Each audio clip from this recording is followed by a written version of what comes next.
The world of industrial technology has always seen the gear unit as a vital piece of engineering equipment. The success of the gearbox lies in its usefulness.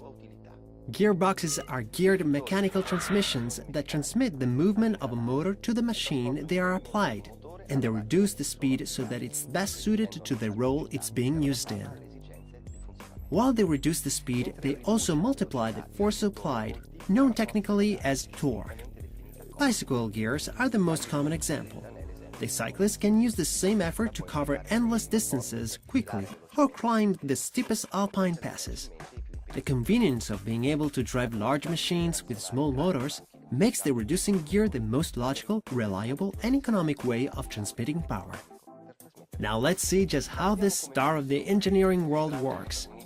An electric or hydraulic motor is attached at the far right, while at the shaft on the left-hand side, we see that all this energy has been transformed into low-speed torque.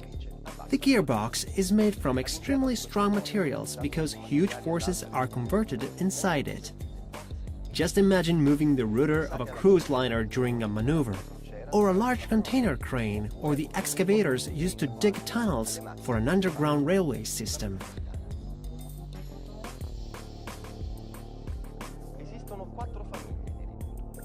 There are 4 families of gearboxes. Worm gear units. This technology has no real potential for further development, and they have become standardized over-the-counter products where price and delivery times determine market success. Gear motors, often used in light applications, comprise an electric or hydraulic motor linked to a reducer. This system has proved to be both compact and versatile.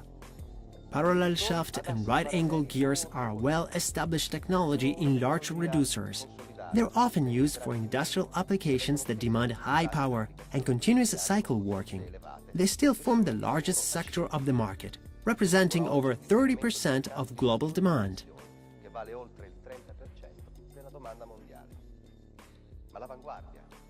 But the planetary gearbox is the real cutting edge of this sector, and it's been enjoying growing success since the 1980s. There are 2 members of the planetary gear family: the fixed ring gear for industrial applications and the rotating ring for self-propelled applications like wheeled or tracked vehicles. As the word itself suggests, the gearbox should reduce the speed of an input drive shaft to provide a low rotation speed with high torque at the output.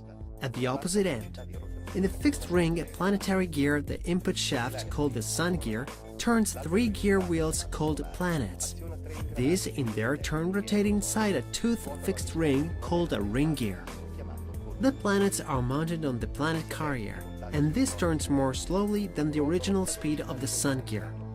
As a result, the output shaft fixed to the planet carrier also turns at a reduced rate. Rotating ring gear reducers are constructed in the same way.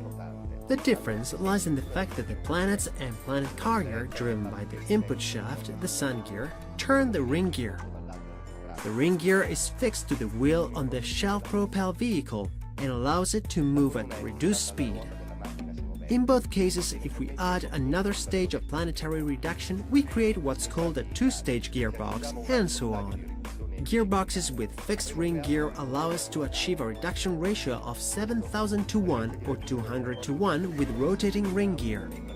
The planetary system has 4 main strains. It's an innovative system for both industrial machinery and self-propelled vehicles. It can provide the same performance as traditional technology at lower levels of size, weight, and cost.